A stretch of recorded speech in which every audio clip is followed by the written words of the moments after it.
Здравейте, скъпи българки приятели! Исках да качвам видеоклипове тези дни, но имах проблеми с паметта на телефона си. Така че сега, след като имам Full HD камера на мобилния си телефон, ще трябва да записвам на лаптопа си. Но имам наистина добър звук, защото имам този страхотен диктофон. От друга страна, аз защо не записвам много? Защото ме е срам да ме слушат тук вкъщи и да ме питат какво правя. Нека видим. В това видео ще ви помоля за нещо малко. Това ще бъде последната година в консерваторията.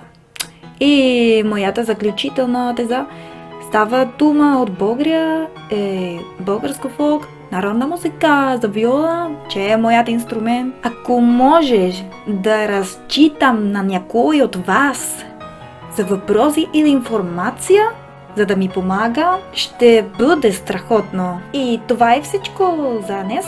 Благодаря и до скоро!